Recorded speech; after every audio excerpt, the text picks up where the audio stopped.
আচ্ছা, আমাদের যে মডিউল আমরা শুরু করছি এটার টাইটেল হলো টেক্সটাইল ম্যানুফ্যাকচারিং ইন্ডাস্ট্রি। যে ইন্ডাস্ট্রিতে আমাদের টেক্সটাইল যে প্রোডাক্ট, ৩ ধরনের যে টেক্সটাইল প্রোডাক্ট আছে সেগুলো তৈরি হয়।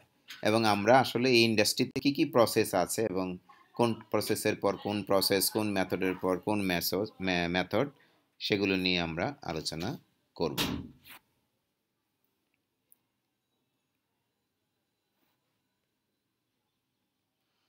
প্রথমে একটু দেখে নাও যে ৩টা টপিক আমি এই মডিউলে আলোচনা করব, সেই ৩টা টপিকের নাম আমি তোমাদের সামনে তুলে ধরছি।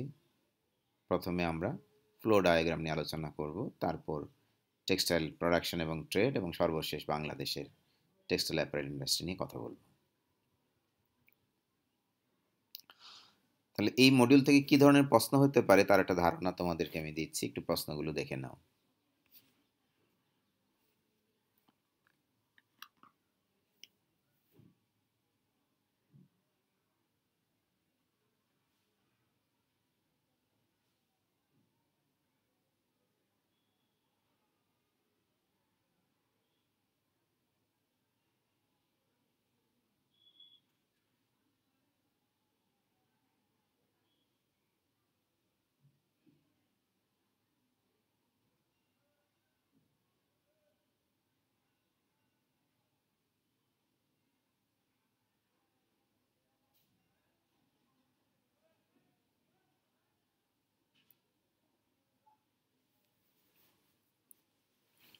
তো শুরু করছি আমরা।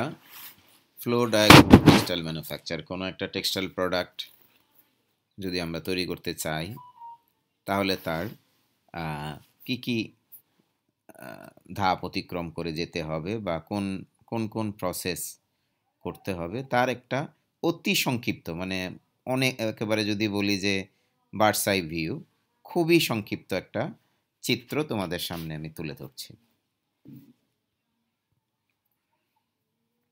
তো টেক্সটাইল প্রোডাক্ট যদি আমরা তৈরি করতে যাই, তার প্রথম ধাপ হলো ফাইবার প্রোডাকশন। অর্থাৎ ফাইবার হলো আমাদের কাঁচামাল, যে কাঁচামাল বা ফাইবার ব্যবহার করে আমরা টেক্সটাইল প্রোডাক্ট বানাবো। তো এই ফাইবার যদি না থাকে তোমার কাছে, ফাইবারটা তো প্রোডাক্ট মানে হয় উৎপন্ন করতে হবে অথবা তৈরি করতে হবে। যদি ন্যাচারাল ফাইবার হয় তাহলে এটা উৎপন্ন করতে হবে, আর যদি ম্যানমেড ফাইবার হয় তাহলে এটাকে তৈরি করে নিতে হবে। এই দুইটা হলো আমাদের কাজ, প্রথম ধাপ। দ্বিতীয় ধাপ হলো ইয়ার্ন ফরমেশন, সুতা তৈরি করতে হবে। তাহলে এই সুতা আমরা কোথা থেকে তৈরি করব? এই সুতা আমরা তৈরি করব হলো ফাইবার থেকে। এখন সাধারণভাবে আর কি, মানে খুবই সংক্ষিপ্তভাবে যদি বলি, 2 ধরনের সুতা হতে পারে, যেমন স্ট্যাপল সুতা বা স্ট্যাপল ইয়ার্ন, ফিলামেন্ট সুতা, ফিলামেন্ট ইয়ার্ন। হয়তোবা তোমাদের কাছে নামগুলো নতুন হতে পারে বা 2-1 জন থাকতেও পারো যে জানো।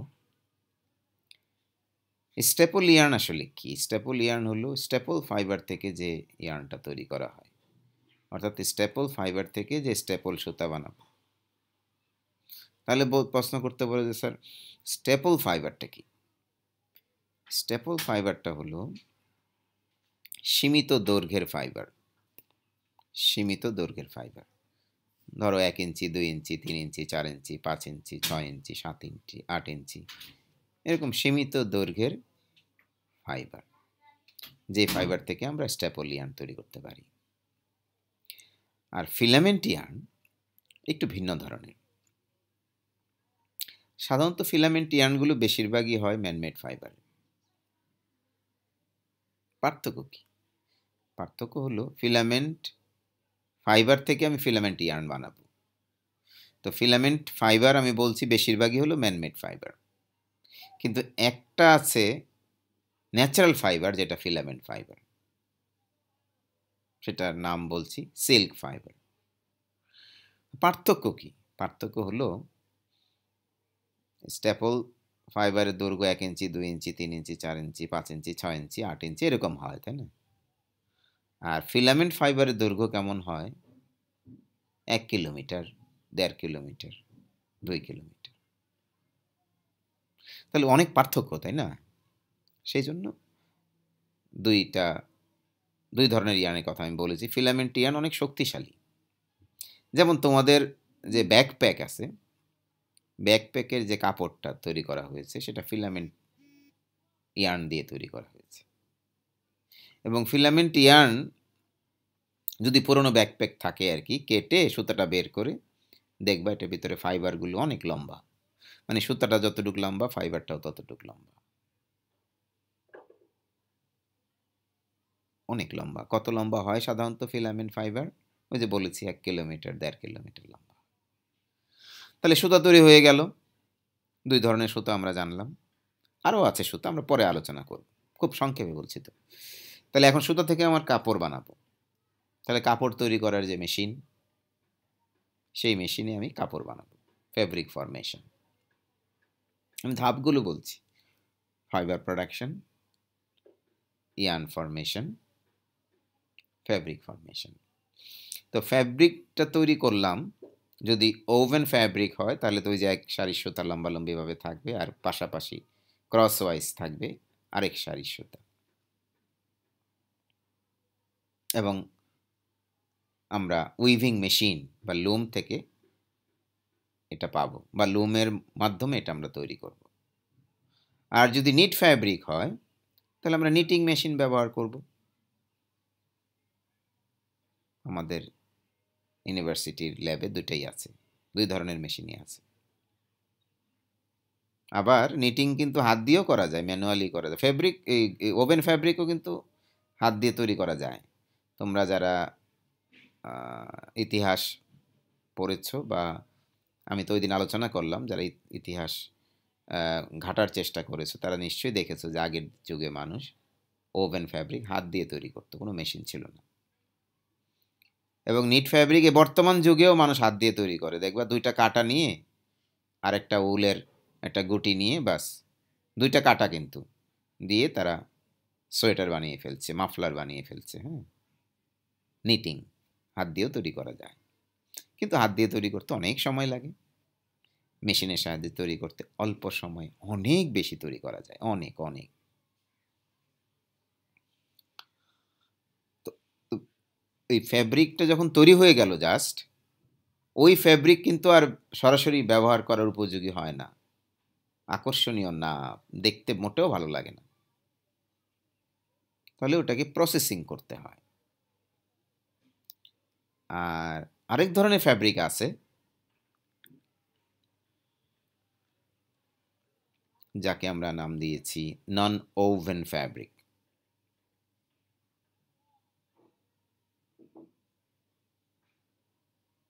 এই ফ্যাব্রিক সরাসরি আমরা ব্যবহার করতে পারি আর কি, আর প্রসেসিং ছাড়াই। আর ওই যে বললাম যে ওভেন ফ্যাব্রিক, নিট ফ্যাব্রিক যখন তৈরি হয় তখন আমরা এটাকে বলি grey oven fabric, grey knit fabric.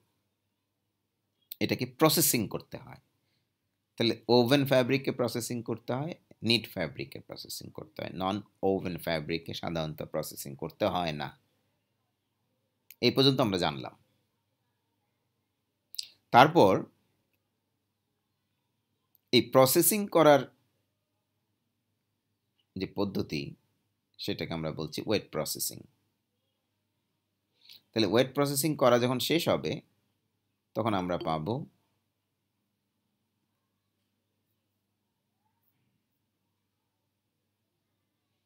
Processing করা যখন শেষ হবে তখন আমরা পাবো finished woven fabric, finished knit fabric. Finished. তাহলে ওয়েট প্রসেসিংয়ে কি হয়? এখানে প্রচুর পরিমাণ পানি ব্যবহার করা হয়, সেজন্য আমরা এটার নাম দিয়েছি ওয়েট প্রসেসিং। কেমন পানি, কি পরিমাণ পানি? আনুমানিক বলছি আর কি। 1 কেজি কাপড়কে ওয়েট প্রসেসিং করতে পানি লাগে প্রায় 140 থেকে 150 কেজি বা লিটার। তার মানে 1 কেজি কাপড়কে প্রসেস করতে লাগে 140 বা 115 140 বা 150 লিটার বা কেজি পানি লাগে। তার মানে প্রচুর পরিমাণ পানি আমরা এখানে ব্যবহার করি বা করতে হয়। এরপরে আমরা পাই finished woven fabric, finished knit fabric. এখন আমাদের প্রসেসিং শেষ। Now we are ready to produce the final product, অনেক সময় বলা হয় এন্ড প্রোডাক্ট। এখন আমরা ফাইনাল প্রোডাক্ট তৈরি করতে পারবো। সেই ফাইনাল প্রোডাক্ট হতে পারে 3 ধরনের: apparel, home textiles, technical textiles. তো এই হলো অতি সংক্ষেপে টেক্সটাইল ইন্ডাস্ট্রির ভিতরে যে বিভিন্ন ধরনের প্রসেস বা মেথড বা ধাপ আছে, সেই ধাপগুলোর বর্ণনা। এখন নন ওভেন ফ্যাব্রিক কিন্তু সরাসরি ফাইবার থেকে তৈরি করা হয়, বিশেষ করে ম্যানমেড ফাইবার থেকে। নন ওভেন ফ্যাব্রিকগুলো সাধারণত ফাইবার থেকে সরাসরি এই জন্য এই ফ্যাব্রিকের মধ্যে কিন্তু কোনো সুতা পাওয়া যায় না। যেমন তোমাদের যে মাস্ক ব্যবহার করো, মাস্কের যে কাপড়টা দেখতে অনেকটা টিস্যু পেপারের মতো লাগে, মনে হয় কি টিস্যু পেপার। কাপড় দেখতে অনেকটা টিস্যু পেপারের মতো লাগে। এবং এই কাপড় তোমরা যদি অনুসন্ধান করে দেখবা যে পাবা না,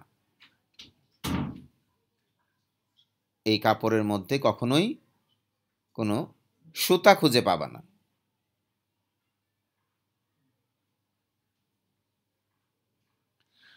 এবং এই নন ওভেন ফ্যাব্রিক থেকে বেশিরভাগ টেকনিক্যাল টেক্সটাইল তৈরি করা হয়।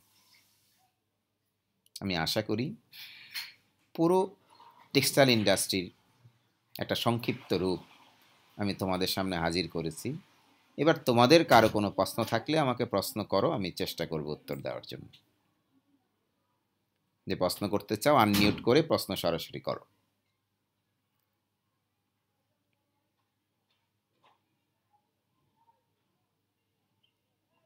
স্যার, ইয়ার্ন জিনিসটা আবার যদি একটু বলতেন। ইয়ার্ন ফরমেশন জিনিসটা। ইয়ার্ন ফরমেশন বলতে আমরা বুঝি সুতা তৈরি করার পদ্ধতি। ফাইবার থেকে আমরা সুতা তৈরি করব। সুতা তো আমরা সবাই কম বেশি চিনি। আর যদি আমরা কেউ না চিনি, তাহলে তোমাদের যে কাপড়টা আছে আমি বলবো কাপড়টার দিকে একটু তাকাও। অথবা যদি তোমার হাতে কোনো পুরানো কাপড় থাকে, সিজার দিয়ে কাপড়টা কাটো এবং দেখবা ভিতর থেকে সুতা বের হয়ে আসবে, চিকন তারের মতো, তাই না? সুতা আমরা সবাই চিনি আশা করি। নাম আমি তো বাংলাই বলছি, এখনো ইংরেজিতে যাই নাই। তো এই সুতা তৈরি করার পদ্ধতি হলো ইয়ার্ন ফরমেশন।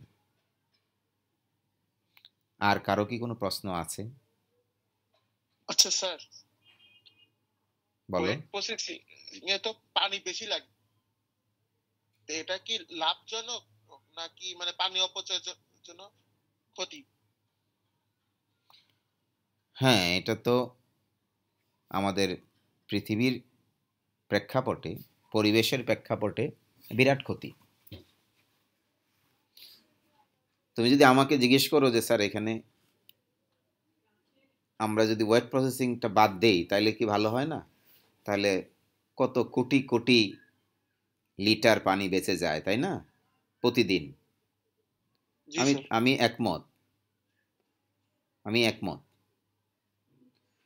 কিন্তু সমস্যা হয়ে যাবে কি, তখন তোমরাই বলবা যে না স্যার, আমি তো সুন্দর রঙের কাপড় চাই, আমি সুন্দর একটা ছাপা সুন্দর প্রিন্টিংয়ের কাপড় চাই, সুন্দর রং চাই,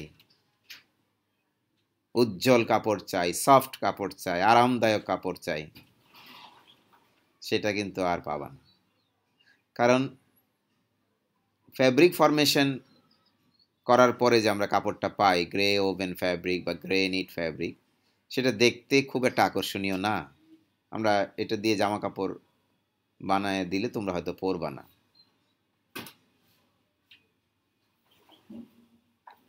বুঝতে পারছো এটা আমার স্যার কি কথাটা? কোনো বিকল্প পদ্ধতি নেই? সেই বিকল্প পদ্ধতির সন্ধানে আমরা আছি সবাই। স্যার একটা question ছিল স্যার।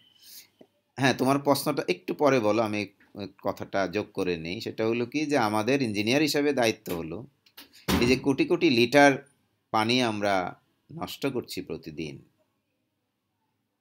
এখন আমাদের বাংলাদেশেও কিন্তু আবার আধুনিক মানের কিছু ফ্যাক্টরি স্থাপিত হচ্ছে, আমরা গ্রিন ফ্যাক্টরি যাদেরকে বলি আর কি, পরিবেশ বান্ধব ফ্যাক্টরি। হ্যাঁ, সেগুলোতে ওদের টার্গেট হলো 100 লিটার, অর্থাৎ 1 কেজি কাপড়ের জন্য পানি খরচ করব 100 লিটার। আর আমি বললাম কি সাধারণভাবে 140 থেকে 150 লিটার। তাহলে আমাদের কিছু পানি সেভ হলো। তারপরে নতুন আরও আধুনিক টেকনোলজি হলো যে এই যে 100 লিটার পানি আমরা ব্যবহার করছি কত কেজি কাপড়ের জন্য? 1 কেজি কাপড়ের জন্য। কেজি জি স্যার। তাহলে এই পানিটা ব্যবহার করে 150 30 থেকে 150 এই It's 12 o'clock.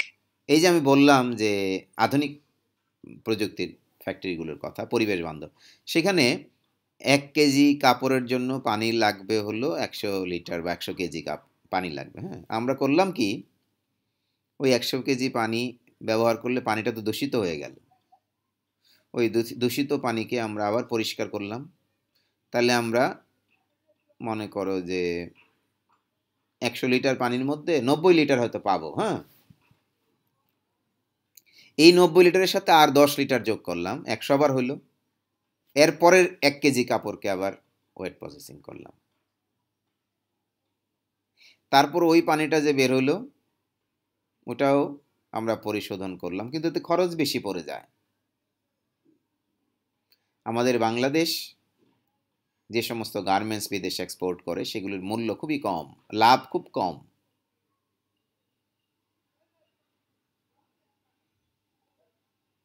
যদি একটু খরচ বেশি পড়ে যায় তাহলে আমার লস হয়ে যাবে। আমি জানি এখানে অনেক কথা বলার আছে, কিন্তু আমি সেই কথাগুলো বলতে পারছি না যেহেতু তোমরা অনেক কম জানো আর কি। তোমাদের মধ্যে যারা একটু উৎসুক আছো তারা একটু সার্চ করে গুগলে, আমার মনে হয় আরও ইনফরমেশন তোমাদের চলে আসবে। সো এটা একটা চ্যালেঞ্জ আমাদের সামনে, আমরা কি করে পানির অপচয় রোধ করতে পারি। হ্যাঁ, একজন প্রশ্ন করেছিল, তোমার প্রশ্নটা এখন বলতে পারো। স্যার ন্যাচারাল ফাইবার সিল্ক এটা কি স্যার স্টেপল ইয়ার্ন নাকি filament yarn? Natural fibre silk এটা ফিলামেন্ট ইয়ার্ন তৈরিতে ব্যবহার করা হয়, তবে ফিলামেন্ট ইয়ার্ন তৈরি করতে গিয়ে অনেক সময় কিছু ওয়েস্টেজ হয়। ওয়েস্টেজ তো বোঝো তাই না? মানে মনে করো যে 100 কেজি ফাইবার নিলা, তারপরে তুমি সুতা বানিয়ে ফেললা, দেখা গেলো কি 5 কেজি বা 6 কেজি ফাইবার কিন্তু আর নষ্ট হয়ে গেছে আর কি। ওই নষ্টগুলিকে আমরা আবার কেচি দিয়ে কাটবো, কেটে ছোট ছোট টুকরা করব, কেচি দিয়ে কেটে ছোট টুকরা করব আর কি। টুকরা করার পরে ওইটা থেকে আবার আমি সুতা বানাতে পারি, কটনের সাথে মিশাবো বা পলিস্টারের সাথে মিশাবো। দামটা কম, সিল্কের দাম তো অনেক বেশি, কম করার জন্য আর কি। তো সেইটা আবার স্ট্যাপল ইয়ার্ন, হ্যাঁ, কম দামে বিক্রি হবে। আর যেটা ফিলামেন্ট ইয়ার্ন এটা অনেক বেশি দামে বিক্রি হবে। যেমন মনে করো সিল্কের, তোমরা যারা কেনাকাটা করতে গিয়ে দেখবা সিল্কের শাড়ি, ভালো শাড়ির দাম মনে করো কমপক্ষে আর কি বলছি, কমপক্ষে ধরো 8,000 9,000 থেকে শুরু হবে। কিন্তু সিল্কের পাঞ্জাবিও যদি তুমি কিনতে চাও কমপক্ষে ধরো 3,000 3,500 থেকে শুরু হবে। কিন্তু তুমি আবার পেয়ে যাবা এমন পাঞ্জাবি দেখবা 700 টাকা দাম, কিন্তু বলবে কি এটা সিল্কের, হাফ সিল্ক হাফ সিল্ক, বিভিন্ন রকম বলবে আর কি। তার মানে কি ওখানে সামান্য কিছু সিল্ক আছে, ওই যে কেটে টুকরা টুকরা করে ওয়েস্ট যেটা হয়ে গেছে, সাথে কটন মিশিয়ে সুতা বানিয়ে নিয়েছে। তো এরকম অনেক কিছুই আছে সিল্কের নামে চলে, বাট অরিজিনালি এটা ফিলামেন্ট ইয়ার্ন, ফিলামেন্ট ফাইবার। তা ফিলামেন্ট ফাইবার থেকে আমরা ফিলামেন্ট ইয়ার্ন তৈরি করি। আশা করি তোমার উত্তর তুমি পেয়েছো।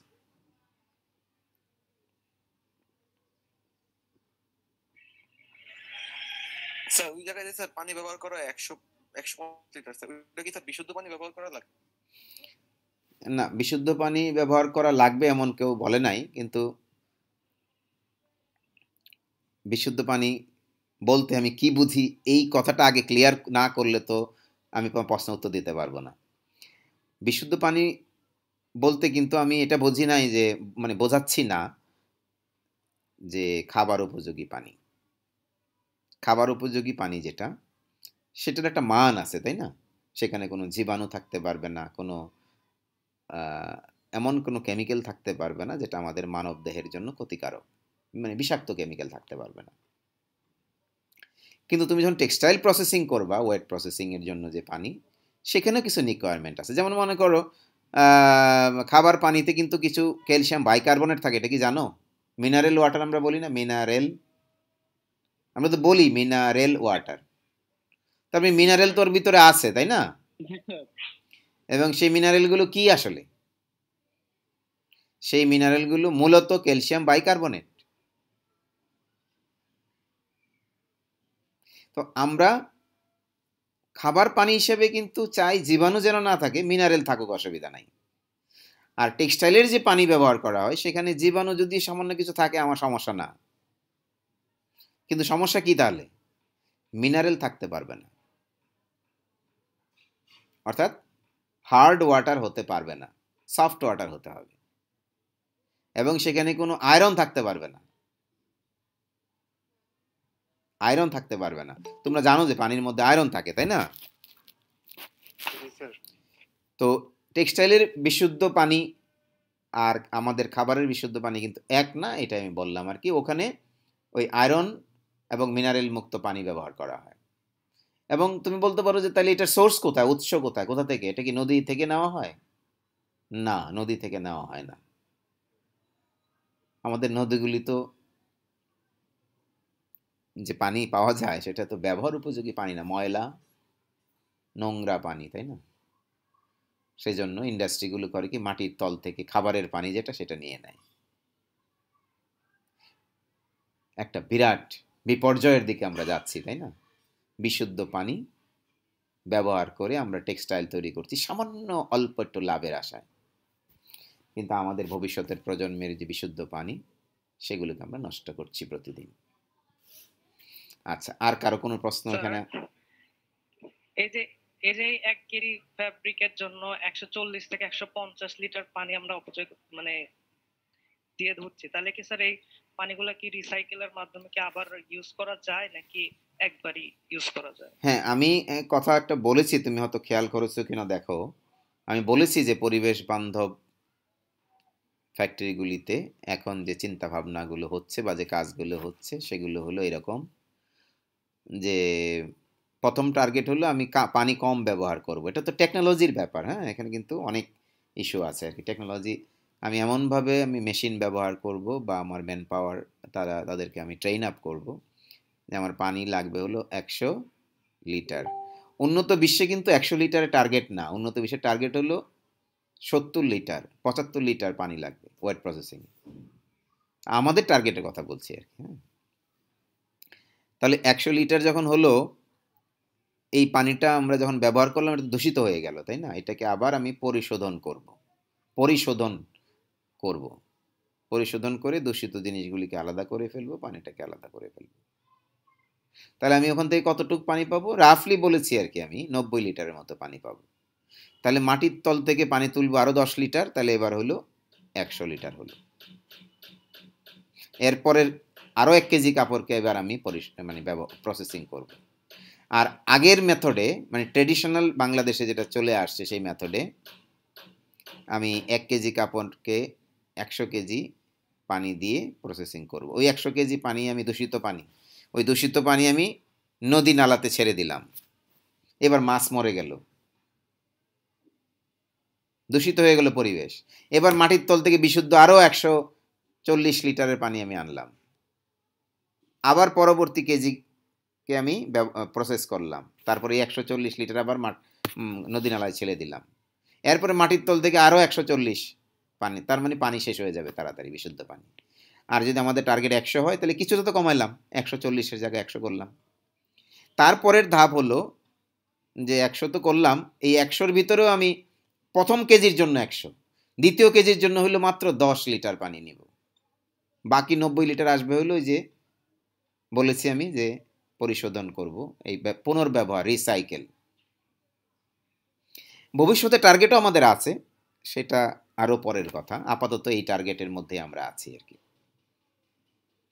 আর কারো কোনো প্রশ্ন আছে এখানে? তাহলে আমি আমাদের একটু সামনের দিকে অগ্রসর হই।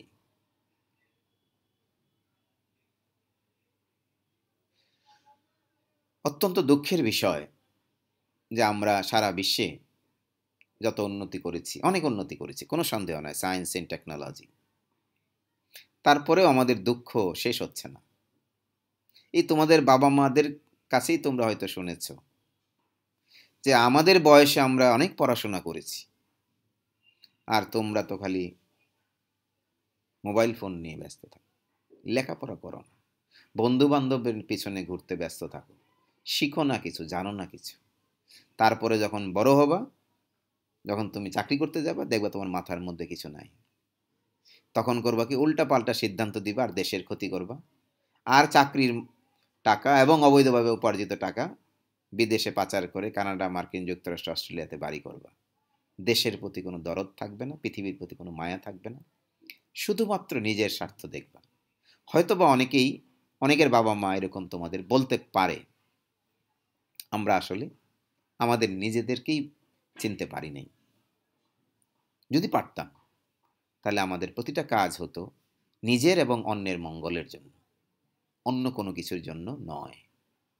আচ্ছা, এই যে আমরা কথা বললাম, এই কিছুক্ষণ ধরে আমরা কথা বলছি আমাদের ক্লাস শুরু হওয়ার পরে, এর মধ্যেই কিন্তু অনেক শিশু মারা গিয়েছে। প্রতি 15 সেকেন্ডে একজন শিশু মারা যাচ্ছে দূষিত পানি পান করে, যে পানি দূষণের জন্য আমাদের টেক্সটাইল ইন্ডাস্ট্রিকে দায়বদ্ধ করা হয়। অবশ্য শুধু টেক্সটাইল ইন্ডাস্ট্রি একমাত্র দায়ী এটা নয়, আরও আছে দায়ী। যেমন সবচেয়ে পানি দূষণের দিক দিয়ে 1 নাম্বার হলো লেদার ইন্ডাস্ট্রি,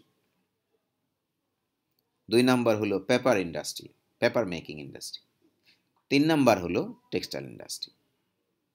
তাহলে টেক্সটাইল ইন্ডাস্ট্রির মাধ্যমে আমাদের পরিবেশের অনেক ক্ষতি হচ্ছে এবং পানি দূষিত, বিশেষ করে পানি দূষণ হচ্ছে, এবং পানি দূষণের ফলে প্রতি 15 সেকেন্ডে একজন শিশু পৃথিবীতে মারা যাচ্ছে।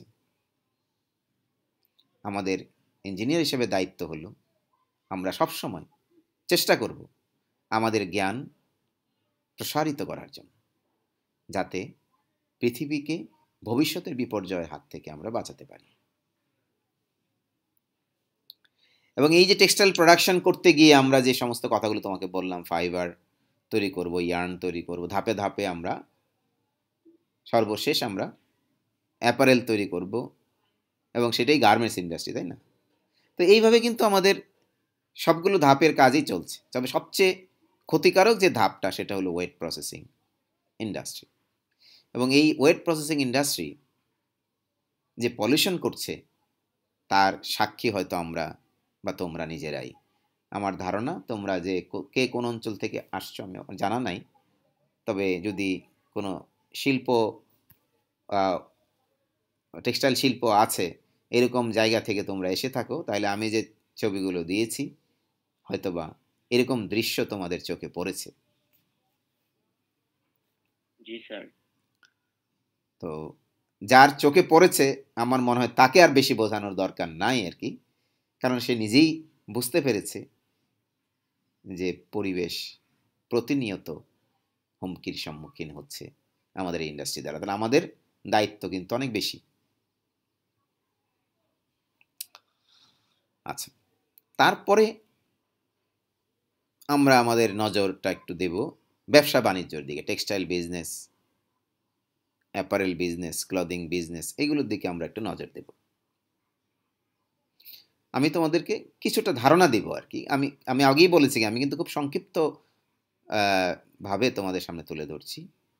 আমি আশা করি সেটা বুঝে নিবা আর কি, কারণ অনেক ডিটেলস বলার সময়ও নাই আমাদের। ধরো বছর 2 আগের কথাই বলছি, 2019 সালে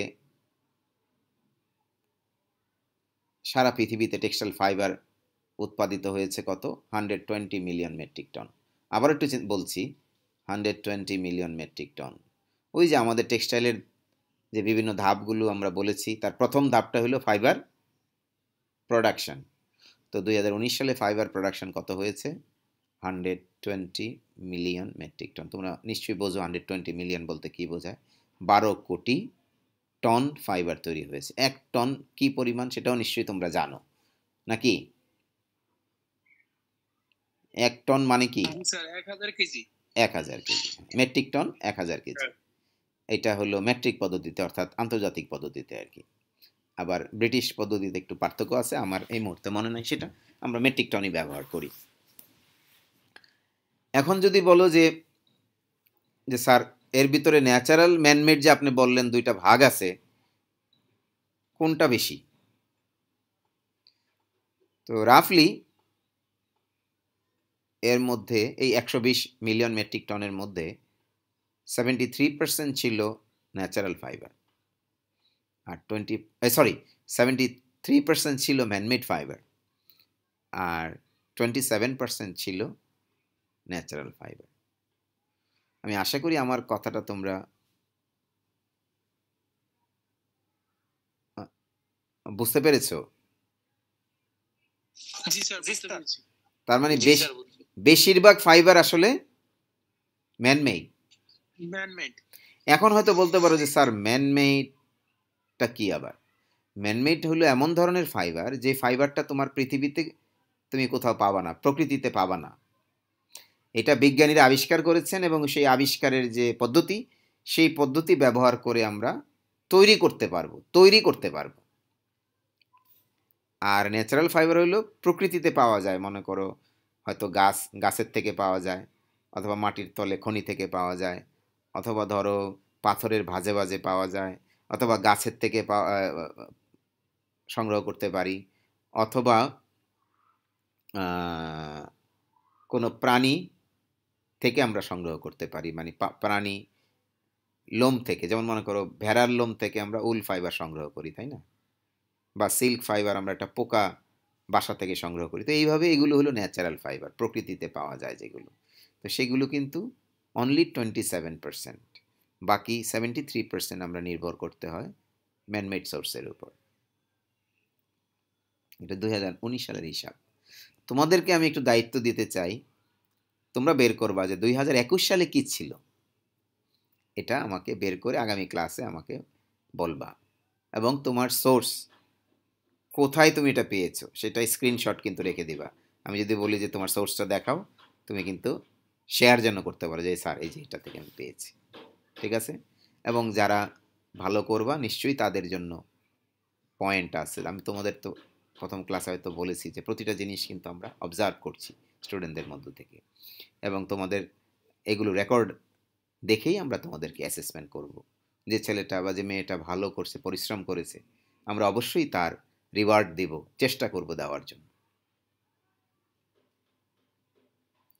আর তোমরা যদি প্রশ্ন করো যে স্যার মাথাপিছু ফাইবারের ব্যবহার কত?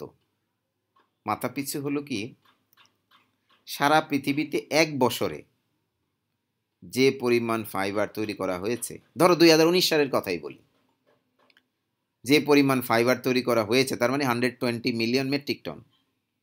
এটাকে যদি আমরা পপুলেশন দিয়ে ভাগ দেই, পপুলেশন মানে জনসংখ্যা, পৃথিবীর জনসংখ্যা দিয়ে ভাগ দেই, তাহলে আমরা পাবো না মাথাপিছু প্রত্যেকের ভাগে কতটুকু ফাইবার আমরা ব্যবহার করেছি।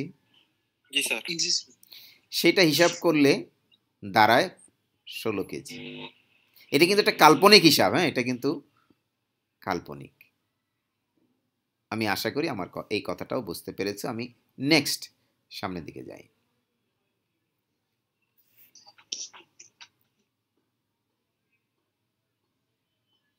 আচ্ছা, এটা আগের বছরের ইনফরমেশন।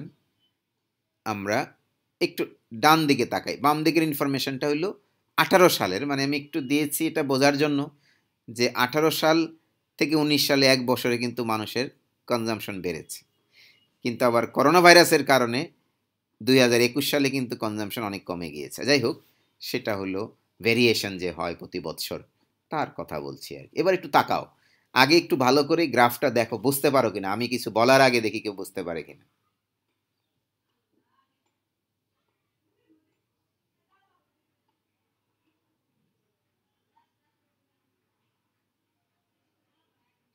যদি কেউ বুঝে থাকো তাহলে তাকে আমি একটু বলবো আনমিউট করে একটু আমাকে বলো, দেখি কেউ আমার কথা বলার আগে টাইটেল সবই দেওয়া আছে এখানে, বুঝতে পারে কিনা কেউ।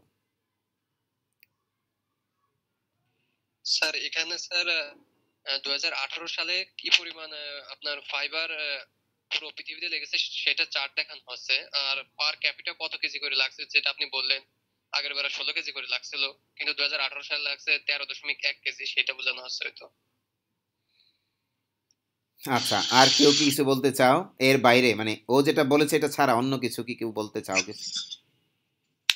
স্যার এখানে কান্ট্রি গুলো ভেদাভেদ দেখা হচ্ছে, কোনখানে কত ফ্লেভার ইউজ হয়েছে এরকম।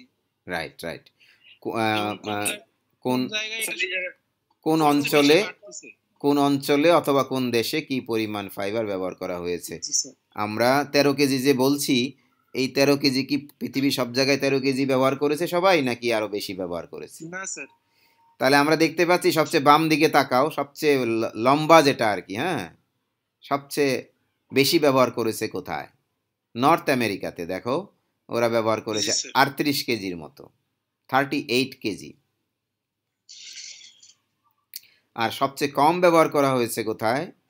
আফ্রিকা এবং মিডল ইস্ট অঞ্চলে, তাদের ব্যবহার ছিল ধরো 5.25 কেজি। স্যার আমার একটা প্রশ্ন ছিল। হ্যাঁ বলো। স্যার এখানে কি এই কাপড় ব্যবহারের উপরে শীতের কোনো প্রভাব আছে? তোমার কি মনে হয়? স্যার আমার তো ওটাই মনে হচ্ছে যে শীত যে এলাকায় বেশি পড়ে ওইখানে কাপড়ের চাহিদা কম, মানে বেশি, এবং যেখানে কম পড়ে সেখানে কাপড়ের চাহিদা কম। কোনো সন্দেহ নাই। চাহিদা না বলে আমরা অন্যভাবে বলি, ভারী আর কি, মানে ভারী কাপড় ব্যবহার করতে হয়। তো ভারী কাপড় যদি ব্যবহার করো, একটা কাপড় মনে করো একটা মোটা সোয়েটার কিনলে একটাই তো 2 কেজি, হ্যাঁ। জি স্যার। আর তুমি যদি একটা পাতলা শার্ট কিনো, সেটা হলো ধরো 5টা কিনলেও 1 কেজি হবে না। তার মানে যে সমস্ত অঞ্চলে শীত বেশি, শীত প্রধান অঞ্চল, সেখানে পোশাকগুলো ভারী হয়, ওজন বেশি হয় এবং তাদের কনজাম্পশন বেশি হয়। শুধু কি ভারী পোশাক পরে তাই না, তা না।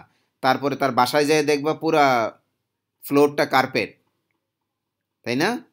এখন তোমাদের যাদের যাদের বাসায় টাইলস আছে, দেখবা তুমি দাঁড়াতে পারবা খালি পায়ে? স্যার শীতের ভিতরে হয় না স্যার। দাঁড়াইতে পারবা না তো তুমি, মানে 1 মিনিটও পারবা না। কার্পেট লাগবে, তাই না? তাহলে আমরা শীতের সময় আমরা কার্পেট ব্যবহার করি, তাহলে কার্পেটটাও তো টেক্সটাইল। গরম অঞ্চলে তো আর কার্পেট, গরমকালে তো আর আমরা কার্পেটটা খুলে সরায় ফেলি, তাই না? লাগবে না। তারপর আবার শুধু কার্পেট, শীতকালে শুধু কার্পেট হলেই চলবে না, আবার পায়ের মধ্যে আমরা হয়তো মোজা ব্যবহার করি, অথবা এক ধরনের মানে স্যান্ডেল আছে আর কি, হ্যাঁ, খুব মনে করো যে এমনভাবে তৈরি যেমন পরলে খুব আরাম লাগবে, সফট। তোমরা দেখেছো মনে হয়, আমাদের বাংলাদেশেও আজকাল পাওয়া যায়, হ্যাঁ, ঘরের ভিতরে হাঁটা চলার জন্য ব্যবহার করি, এবং খুব মখমলের কাপড় দিয়ে তৈরি, এই যে দেখেছো না, খুব সফট সফট লাগে এবং গরম লাগবে পরলে, এবং হাসপাতালে স্যার যায় জি স্যার, স্যার দেখেছি স্যার। এবং ইনসুলেশন পাওয়ার আছে আর কি সেখানে। মানে নট নেসেসারিলি যে উল দিয়ে হবে, অন্য অন্য ফাইবার দিয়ে, মানে কথা হলো গরম লাগবে পরলে, আরাম লাগবে আর কি। সো আলটিমেটলি ওটাও তো টেক্সটাইল, তাহলে দেখা যায় টেক্সটাইলের ব্যবহার অনেক বেশি হবে তো শীত প্রধান দেশে। আচ্ছা, তাহলে ক্লাইমেট একটা ইস্যু, তাই না? আচ্ছা বলো আর কিছু, জি স্যার। আর কোনো কোশ্চেন কারো আছে কিনা?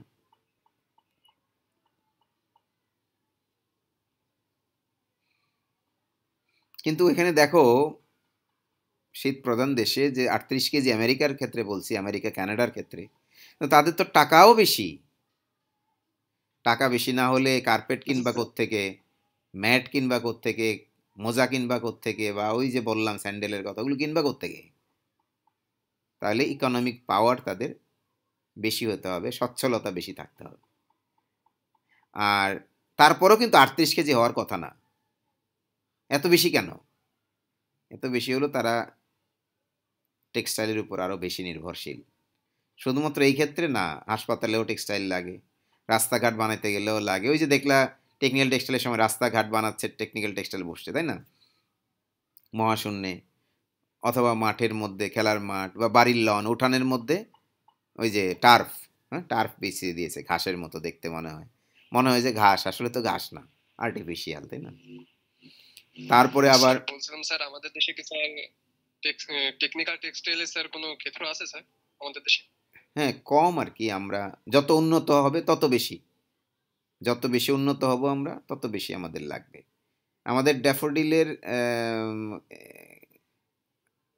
ক্যাম্পাসে আমি এখন শিওর না, আমি এটা ইন্সপেকশন করি না, আমার যতটুকু মনে হয় আর কি, আমাদের বাস থেকে যখন তোমরা বাসটা যখন ছাড়ে আর কি, হ্যাঁ, বাস দিয়ে রোডে ওঠার আগে হাতের বাম পাশে দেখেছো একটা নতুন, এই যে হোস্টেলের সামনে যে একটা 6A সাইড ফুটবলের মাঠ হয়েছে, এটা দেখেছো?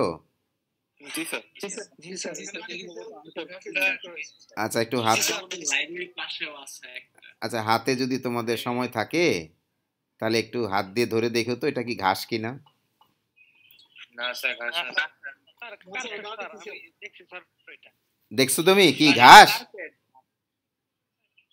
কি বলো, ঘাস নাকি? না স্যার, ঘাস না। স্যার ঘাস না? স্যার ঘাস না, ওইটা তো তাহলে এটা কি? এটা কি হোম টেক্সটাইল নাকি অ্যাপারেল না technical textile? Technical textile. Technical textile. তাহলে যত বেশি উন্নত আমরা হব তত বেশি টেকনিক্যাল টেক্সটাইলের ব্যবহার যে বাড়বে তার প্রমাণ দেখতে পাচ্ছ তো, তাই না? গ্রামে কি দেখবা এটা? গ্রামে তো দেখবা না।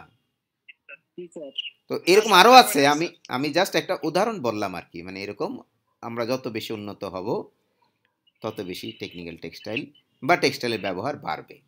সো এই গ্রাফটা যত বেশি উঁচা তার মানে ওটা ধনী দেশ, সম্ভবত শীত প্রধান দেশ, এবং তারা টেক্সটাইল ব্যবহার করে বেশি।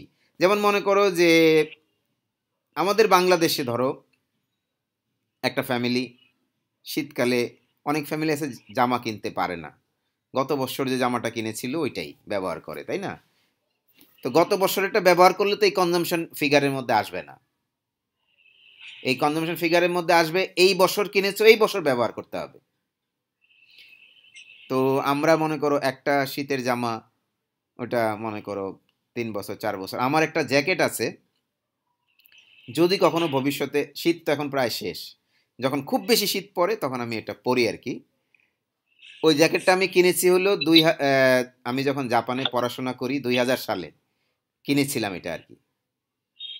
আমি এটা এখন পর্যন্ত পড়ছি, এখন হলো 2022, তাহলে 21 বছর যাবত আমি ওই 21 বছর যাবত এটা আমি পড়ছি। এবং আমি যদি ধরো আরো যদি আল্লাহ আমাকে বাঁচায় রাখে, ধরো আরো 5 বছর 10 বছর, ওই 10 বছর আমি পড়তে পারবো। এখন তোমার মনে প্রশ্ন জাগতে পারে, স্যার এটা কি অ্যাপারেল নাকি? না, এটা অ্যাপারেল না, এটা টেকনিক্যাল টেক্সটাইল। কারণ এটা, তুমি যদি আমাকে প্রশ্ন করো স্যার এটা কি ফাইবার দিয়ে তৈরি বলেন তো, আমি বলতে পারি এটা পলিয়েস্টার ফাইবার দিয়ে তৈরি। জি স্যার। কিন্তু অনেক বেশি দিন টিকে। কিন্তু এটার মধ্যে যে টেকনোলজি আছে, যদি কোনোদিন দেখা হয় বা আমি এটা পড়ি, তাহলে তোমরা আমারটা দেখতে পারবা, কিন্তু তোমরা আমারটা দেখতে হবে না, তোমরা নিজেরাও কিনতে পারো। মাইক্রো ফাইবারের জ্যাকেট পাওয়া যায়। একটু তোমার মাইকটা অফ করো, সাউন্ড শোনা যাচ্ছে না। মাইক্রো ফাইবারের জ্যাকেট তোমরা যদি একটু ব্র্যান্ডেড শপগুলিতে যাও তাহলে কিনতে পারবা মাইক্রো ফাইবারের জ্যাকেট। ধরো আমি জানি না কত হতে পারে, 15,000 10,000 12,000 হতে পারে, কিনে নাও একটা কিনো। আমি মনে করো 21 বছর ব্যবহার করেছি, তুমি হয়তো 21 বছর না, তুমি হয়তো 5 বছর ব্যবহার করবা, কিন্তু করে তুমি দেখো তোমার কেমন লাগে, তুমি বুঝতে পারবা। এটা কিনেছিলাম আমি যখন ওই জাপানে, তো প্রথমে আমার তো সোয়েটার কিনেছি, ওগুলো তো আছে, তারপরে দেখলাম যে বরফ পড়ে, তো বরফ পড়লে হয় কি গায়ের মধ্যে যখন সোয়েটারের মধ্যে যখন বরফটা পড়ে সোয়েটারটা ভিজে যায়, আর এটার মধ্যে বরফ পড়লে ভিজবে না আর কি, আলটিমেটলি আমার গায়ের মধ্যে কোনো পানি যাবে না। সো ওই পরিবেশের জন্য খুবই চমৎকার। তা আমাদের বাংলাদেশে তো আর বরফ পড়ার চিন্তা না, তারপর আমি ব্যবহার করছি প্রতি শীতে, মনে করো এই 4-5 দিন 6 দিন যখন বেশি ঠান্ডা পড়ে তখন পরি, আবার যখন ঠান্ডাটা একটু কমে যায় তখন ওইটা আর পরি না, অন্যগুলো পরি আর কি। এই হইলো আমি বললাম আর কি স্টোরি। তো ওই রকম যদি আমরা একটা কাপড় বেশি দিন ব্যবহার করি, প্রথম বছরে এই কনজাম্পশন ফিগারের মধ্যে এটা আসবে, দ্বিতীয় বছর থেকে কিন্তু আসবে না। তার মানে এখানে কনজাম্পশন ফিগার বলতে আসলে কি বুঝি আমরা? এই যে কনজাম্পশন যে বলছি আমি, পার ক্যাপিটা কনজাম্পশন, এটা হলো কি ওই বছর কিনতে হবে এবং ওই বছর ব্যবহার করতে হবে, তাইলে এই ফিগারের ভিতরে আসবে সেটা। তাতে বোঝা গেল আমেরিকা এবং কানাডার লোকজন কাপড় কিনে বেশি এবং একবারই পরে, কারণ পরের বছর তো আবার নতুন কাপড় কিনে, ওই আগেরটা ফেলে দেয়। আমি আশা করি আমার কথাটা তুমি বুঝতে পেরেছো, মানে কেন তাদের কনজাম্পশন জি ফিগারটা স্যার। বেশি। জি আবার স্যার। আফ্রিকা মিডল ইস্টে কেন কম? কারণ তাদের পাতলা কাপড় লাগে এবং সেটা 3, 4, 5 বছর ব্যবহার করে। তাহলে কথার কথা বলছি, ধরো 1 কেজি যদি তুমি 5 বছর ব্যবহার করো, তাহলে ওই 1 কেজিটা প্রথম বছরে আসলো, পরবর্তী বছরে কিন্তু 0, 0, 0, 0, কারণ তুমি ব্যবহার করেছো এবং কিনেছো যে বছর, জি স্যার। সেটাতে এটা আসবে। তো এইভাবে যদি হিসাব করি আমরা দেখব যে আসলে ওইখানে কেন কম লাগে, এটা ব্যাখ্যা করা যায়। আবার দেখো ফাইবারের ক্ষেত্রে লাল কালারের যেটা দেখছো এটা হলো ম্যানমেড ফাইবার, সবুজ জি স্যার। কালারে যেটা দেখছো এটা হলো কটন ফাইবার, আর হলুদ কালারে যেটা দেখছো এটা হলো উল ফাইবার। তাহলে গ্রাফ থেকে নিশ্চয়ই বুঝতে পারছো একমাত্র অস্ট্রেলিয়া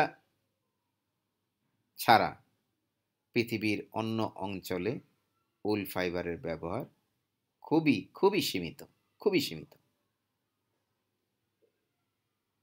অস্ট্রেলিয়াতে সবচেয়ে বেশি উল উৎপাদিত হয় পৃথিবীর মধ্যে, এবং অবশ্য বর্তমানে চায়না তার স্থান দখল করে নিচ্ছে দ্রুত। এবং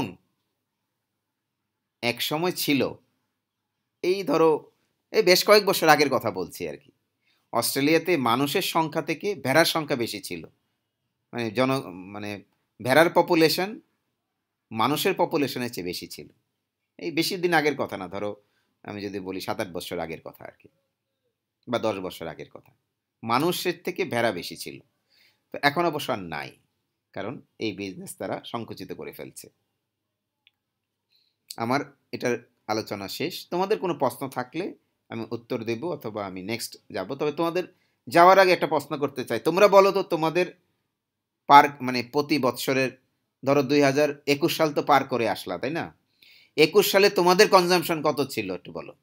মানে 21 সালে যে ফাইবার বলতে মানে ফাইবার তো আর তোমরা কিনো না, জামা কাপড় কিনো, ওইটাই ফাইবার থেকেই তো তৈরি করা হয়, যে কিনেছো এবং 21 সালে ব্যবহার করেছো, এরকম যোগ করো সবগুলি কাল্পনিকভাবে মনে মনে আর কি, যোগ করে দেখো তো কত কেজি হতে পারে। স্যার 3 কেজির বেশি হবে না মনে হয়। 3 কেজি। দেখি আরো অন্যরা বলো। স্যার আমার 4 কেজির মতো স্যার। 4 কেজি। 5 কেজি এরকম স্যার। 3 কেজি পেলাম, 4 কেজি পেলাম, 5 কেজি। স্যার 6-7 কেজি হবে স্যার। ওই কাপড় কিনছে অনেক, সোয়েটার কিনা পড়ছে এবারে, তো সেজন্য বেশি কেনাকাটা হয়ে গেছে 2021 সালে, অনেক বেশি কেনাকাটা হয়ে গেছে, 7 কেজি হয়ে গেছে। আচ্ছা, আর আমরা ভার্সিটির জন্য আর একটু বেশি বেশি কেনাকাটা করতে। আচ্ছা আচ্ছা, আর কেউ আসছো বলবা? আচ্ছা ঠিক আছে, তোমাদের কয়েকজনেরটা দিয়ে তোর বাংলাদেশের হিসাব হবে না, বাংলাদেশের হিসাব হবে গড়, তাই না? গড়ে আমরা যদি হিসাব করি, জি স্যার। এমনও যায় দেখবা যে ধরো তোমাদের জি স্যার। গ্রামে জি স্যার। একটু খোঁজ করো যদি আর কি, তোমাদের আশেপাশে একটু খোঁজ করো, দেখবা যে তার কনজাম্পশন 1 কেজিও না। হ্যাঁ, হয়তো কথার কথা বলছে, আমি তো জানি না, মনে করো একটা লুঙ্গি কিনেছে, একটা শার্ট কিনেছে, একটা গেঞ্জি কিনেছে, এটার সব কিছু মিলে 1 কেজি। তাহলে সারা বাংলাদেশের গড় জি যদি স্যার। গড় করি যদি আমরা, তাহলে আমার ধারণা আমরা এই 5 কেজি ক্রস করব না আর কি। হ্যাঁ, এই ধরো আমি জানি না, কারণ আমরা তো কখনো করি না হিসাব, আমাদের দেশে কোনো সংস্থাই সেই হিসাব করে না, 4, 4.5 বা 5 কেজির মধ্যে হবে বলে আমার অনুমান। তাহলে আমরা জি স্যার। পরের স্লাইডে আমরা যাই, আমরা আরেকটু জানার চেষ্টা করি। এখন সারা পৃথিবীতে যে টেক্সটাইল প্রোডাক্টগুলো আছে, তার মার্কেট ভ্যালু কত। এটা হলো কি, মনে করো যে শার্ট আছে, জামা কাপড় আছে, তারপরে কার্পেট আছে, পর্দা আছে, হ্যাঁ, টেকনিক্যাল টেক্সটাইল আছে, সব কিছু মিলাইয়া যদি যোগ করি আর কি, তাহলে তার মার্কেট ভ্যালু কত হবে। এটা মার্কিন যুক্তরাষ্ট্রের সংস্থা, তারা মনে করো গবেষণা করে যেটা তাদের অনুমান বা তাদের মোটামুটি এস্টিমেট আর কি, সেটা হইল $3 ট্রিলিয়ন। স্যার এটা কি প্রত্যেক বছরে? তাহলে হ্যাঁ, প্রত্যেক বছরে। আমরা মনে করো ট্রিলিয়ন তো বোঝো কি না, বিলিয়ন তো বোঝো স্যার নাকি? বুঝতে পারি। হ্যাঁ, তো 3 ট্রিলিয়ন কিন্তু বিশাল ফিগার। তো এইটা হলো টেক্সটাইলের এবং ক্লোদিংয়ের সর্বমোট ভ্যালু, কিন্তু এটা আমরা যেটা ব্যবহার করি। আমি তো বললাম যে জ্যাকেট, শার্ট, প্যান্ট, পর্দার কাপড়, বালিশের কভার, সব কিছু মিলায়, কার্পেট, সব কিছু যোগ করলে তার দাম কত হবে? $3 ট্রিলিয়ন।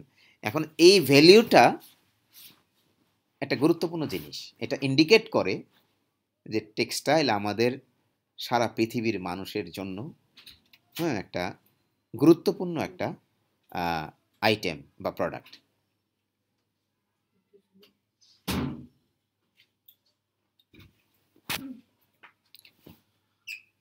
আর যদি ব্যবসা বাণিজ্যর কথা বলতে হয়, আমদানি রপ্তানি কেমন হয়, এটা অবশ্য একটু আগের হিসাব, হ্যাঁ, 2017 সালের হিসাব।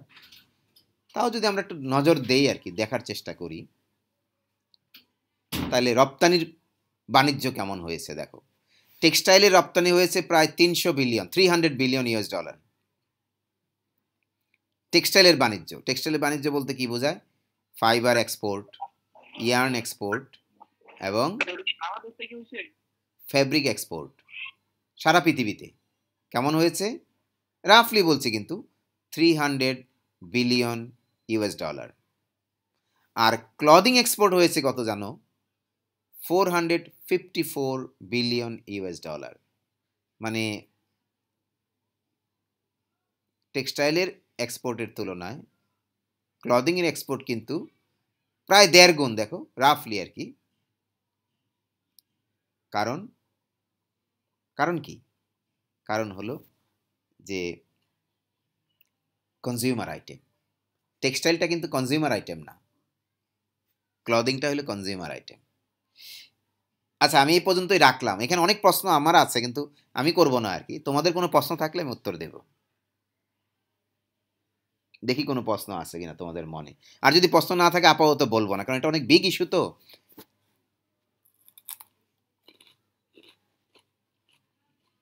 স্যার বলছিলাম স্যার আমাদের বাংলাদেশ স্যার রপ্তানি স্যার টেক্সটাইল মানে ক্লথিং দিক থেকে তো মনে হয় বেশি রপ্তানি করে। বাংলাদেশ রপ্তানি করে মূলত ক্লদিং, গার্মেন্টস। বাংলাদেশ টেক্সটাইল রপ্তানি করে খুবই কম। তুমি যে বলো যে স্যার বাংলাদেশ কি টেক্সটাইল রপ্তানি করে, হ্যাঁ করে, খুবই কম।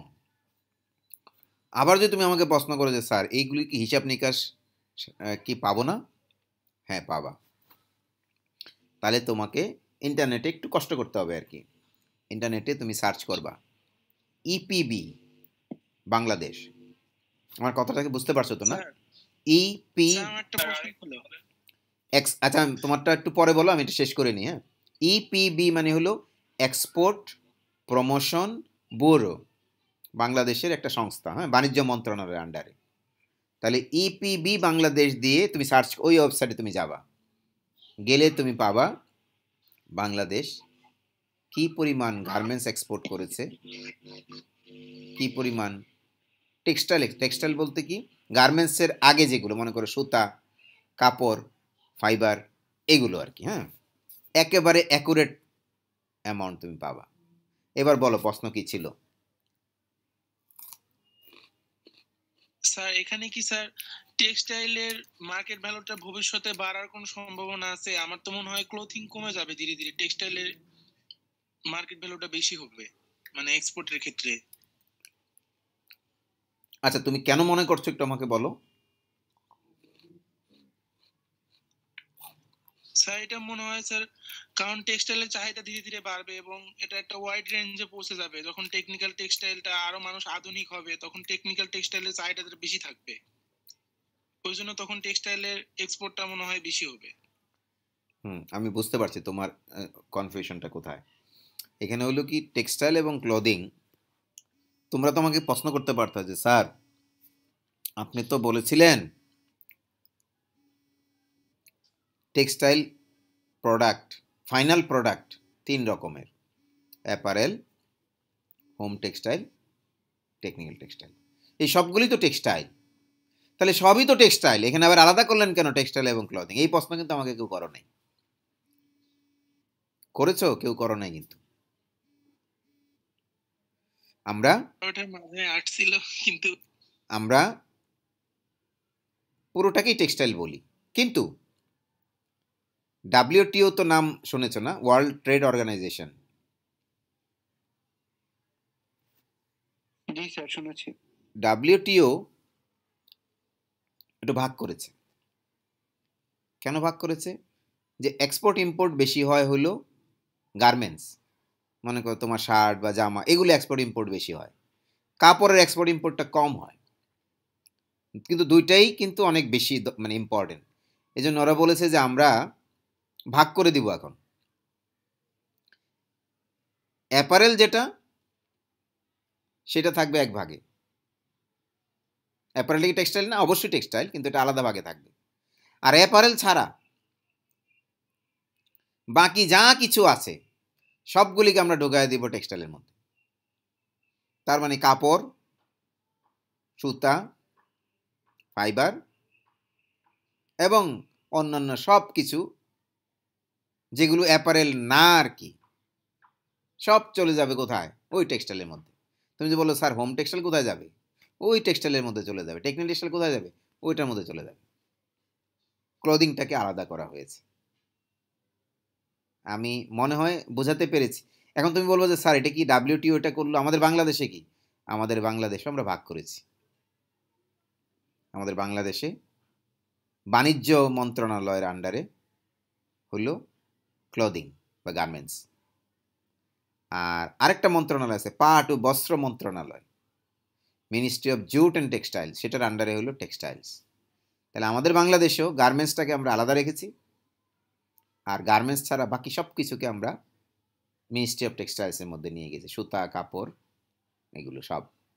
এইভাবে ভাগ আমরা করি আমাদের কাজটাকে সহজ করার জন্য, কিন্তু সবগুলি আসলে টেক্সটাইল। আমি আশা করি আমার কথাটা পরিষ্কার হয়েছে। না আর কোনো প্রশ্ন থাকলে বলতে পারো। জি স্যার, এখন বুঝতে পেরেছি স্যার।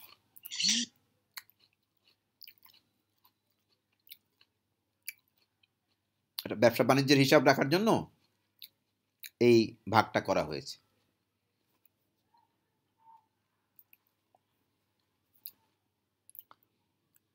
এরপরে আমাদের এবার বাংলাদেশ প্রসঙ্গ।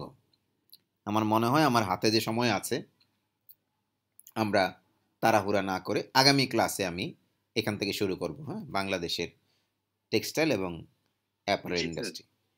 তো আমি সিআরকে অনুরোধ করব, তুমি যারা যারা ক্লাসে প্রেজেন্ট ছিল তাদের আইডিটা নিয়ে একটা কাগজের মধ্যে লিখে ছবি তুলে আমাকে মেসেঞ্জারে পাঠিয়ে দিবে।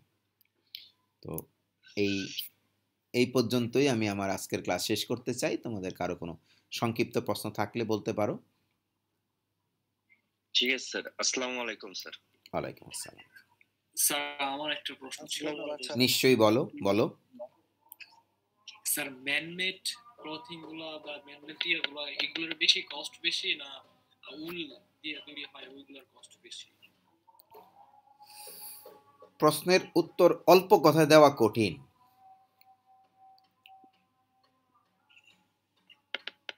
স্যার আমার মনে হয় উল দিয়ে তৈরি হলে সেটা বেশি পরিবেশ বান্ধব হয় না স্যার? এটার উত্তরও অল্প কথায় দেওয়া কঠিন, তবে আমি একটা উদাহরণ দেই। উদাহরণটা একেবারে পারফেক্ট না হইলেও তুমি কিছুটা বুঝতে পারবা। আমি যখন ছাত্র হিসেবে জাপানে পড়াশোনা করতে যাই, প্রথম শীত যখন আর কি, তখন তো এমন ঠান্ডা বাংলাদেশের শীত মনে করো যে কাপড় চোপড় নিয়ে গেছিলাম এটাতে আর হচ্ছে না আর কি। তো তখন করলাম কি, সুপার মার্কেটে গেলাম, যে শীতের জামা কাপড় কিনবো, শীতটা ভালোই লাগতেছে। এবং তারপরে তার 1 দিন 2 দিন পরে তো বরফ পড়া শুরু হলো।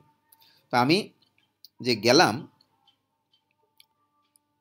সোয়েটার দেখতে, দেখলাম যে খুব সুন্দর সুন্দর সোয়েটার আছে, আছে উলের তৈরি। দাম কত জিজ্ঞেস করতে গিয়ে দেখলাম বাপরে বাপ, এত দাম মনে হয়। মানে তখন মাত্র নতুন গিয়েছি তো, বাংলাদেশের অভ্যাস যায় নাই আর কি। সিম্পল একটা সোয়েটারের দাম 18,000 17,000 টাকা, হ্যাঁ 19,000 টাকা, মানে 20,000 টাকার কাছাকাছি, 16-17,000, 16 থেকে শুরু করে 20,000-এর মধ্যে। এত টাকা দিয়ে সোয়েটার কিনবো একটু হেজিটেট করতেছিলাম, কিন্তু যখন ঠান্ডা বরফ পড়া শুরু হলো তখন বাধ্য হয়ে কিনলাম আর কি। কারণ এত ঠান্ডা, মানে আর সোয়েটার তো একটা পরলে হবে না, একাধিক। আচ্ছা, কিনলাম। কিন্তু তুমি হয়তো বলতে পারো যে স্যার ওখানে কি কম দামের সোয়েটার ছিল না? না, আমার আশেপাশে ছিল না, কারণ ওখানকার মানুষ যে ধরনের জিনিস কেনে ওইগুলি তো বাজারে আসলে থাকে। আবার বাংলাদেশে আমি যদি সোয়েটার কিনি আর কি, তাহলে আমি সোয়েটার কেনার সময় সাধারণত কিনি ধরো 2,000 2,500, এর বেশি না। দেখতে কি উলের মতোই লাগে। এটা কি আসলে উল? না, এটা উল না। বাংলাদেশে যদি তুমি উলের সোয়েটার কিনতে যাও, তোমার খরচ হবে এরকমই, কিন্তু 16-17,000 টাকার নিচে কিনতে পারবা না। তাহলে ওটা কি? ওটা হলো অ্যাক্রাইলিক ফাইবার, ম্যানমেড ফাইবার। তাহলে পরলে কি গরম লাগে? হ্যাঁ লাগে, কিন্তু উলের মতো তো আর লাগে না। আমার কথাটা কি বুঝতে পেরেছো? উলের দাম যদি হয় 20,000 টাকা, তাহলে অ্যাক্রাইলিক সোয়েটারের দাম হবে 2,000 টাকা 2,500 টাকা। তাহলে সেই হিসেবে ম্যানমেড ফাইবার তো চিপার, চিপার না? আচ্ছা, এখন আমি যদি আবার অন্য প্রসঙ্গে যাই, আমি আমার একটা জ্যাকেটের কথা বলছিলাম। এটা তো আমি কিনেছি 2000 সালে, মানে 1999 সালের শেষের দিকে বা 2000, আমার অ্যাকুরেটলি মনে নাই। শীতটা তো শুরু হয় আসলে এই শেষের দিকে গিয়ে, মনে হয় শেষের দিকে কিনেছিলাম আর কি, 1999 শেষে সম্ভবত। অ্যাকুরেটলি এতটা মনে নাই, অনেক আগের কথা। তো ওটা আমি তখন কিনেছিলাম 25,000 বা 24,000 ইয়েন দিয়ে। আমি বাংলাদেশি টাকায় যদি তুলনা করি 20,000 টাকা। তাহলে দেখো ওটা তো আবার উলের চেয়েও দামি। ওটা তো পলিস্টার ফাইবার, ম্যানমেড ফাইবার। তো ওইটা তুমি দেখলে বুঝতে পারবা এটা টেকনিক্যাল টেক্সটাইল। সো ম্যানমেড ফাইবারের তৈরি তো অ্যাক্রিলিকও আছে, তার মানে কি সব তো আর একরকম না। এইভাবে গড়ে তুলনা করা মুশকিল। তবে সাধারণভাবে যদি আমি বলি, অতি সাধারণভাবে, হ্যাঁ ন্যাচারাল ফাইবার দাম বেশি হতে পারে, ম্যানমেড ফাইবারের দাম কম হতে পারে সাধারণ ক্ষেত্রে, সাধারণভাবে যদি বলি। এটাই আমার উত্তর। আর তার চেয়ে বেশি অ্যাডভান্স লেভেলে বলতে গেলে অনেক প্রসঙ্গ চলে আসবে। হ্যাঁ, কারণ আমি তোমাকে যদি প্রশ্ন করি যে মানে আটার দাম বেশি নাকি চালের দাম বেশি, এই প্রশ্নের উত্তর দেওয়া কঠিন। কোন চাল বলছো তুমি? আতপ চাল, মোটা চাল, নাকি পোলার চাল, নাকি বাসমতি চাল? আটার কথা বলছো, কোন আটা? তার মানে অনেক ভেরিয়েশন আছে তো। আমি আশা করি আমার কথাটা বুঝতে পেরেছো তুমি।